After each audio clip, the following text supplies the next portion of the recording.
Mohamed Salah was hailed as the best player on the planet after his extraordinary performance put Liverpool on the brink of the Champions League final. Steven Gerrard, the last Liverpool captain to lift the European Cup in 2005, led the praise on BT Sport for the newly crowned PFA Player of the Year, who scored twice and provided the assists for two further goals as Jurgen Klopp's sides built up a remarkable 5-2 first-leg lead against Roma. Salah's total for the season is now 43 and he is within touching distance of breaking Ian Rush's club record for a campaign, set in 1983-84, of 47. His odds to win the Ballon d'Or were slashed by bookmakers and Gerrard did not leave any ambiguity about his feelings. "Without a shadow of doubt he's the best player on the planet right now," said Gerrard. Jurgen Klopp was a little more circumspect but could not hide his admiration for Salah, saying, "In that shape, he is outstandingly good. He is pretty hard to defend against. I like the other boys in my team, of course, but the first goal is a genius strike. He's scored a few like this already this season. If anyone wants to say it is my mistake that Roma scored 2 goals because I took him off, I will accept that. It would not help us if Mo got an injury and I was thinking about Stoke.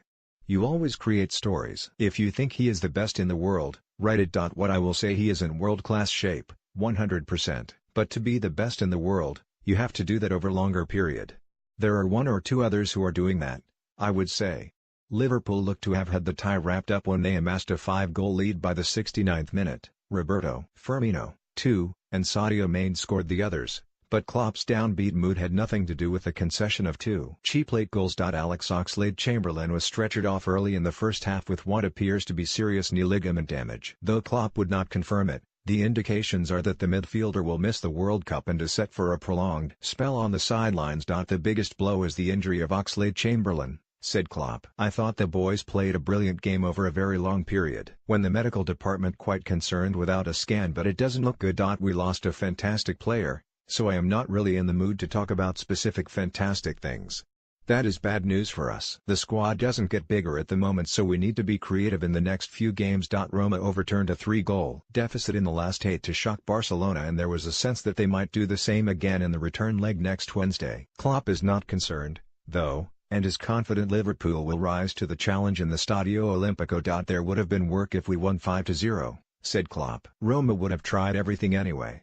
Roma need to score goals against us, and as I said a few times, we are not Barcelona. Barcelona is one of the 2 or 3 best teams in the world and they won so many things in the last few years and we didn't. So we will fight with all we have for that result. Much better than we expected, but the 2 goals we conceded, but I am already in the Stoke game. The atmosphere tonight was outstanding, what you can expect if you are 5-0 in the lead. The people enjoyed it, so I say I expect the same atmosphere at 1230 on Saturday for Stoke, so we must be ready for the Roma boss Eusebio Di Francesco said, "Let me remind you once again the tie is not over, and we have proved it. We have shown we can come back. We scored 3 goals at home against Barcelona, so we can do it. If any of my players does not believe we can win, they can stay away from the second leg."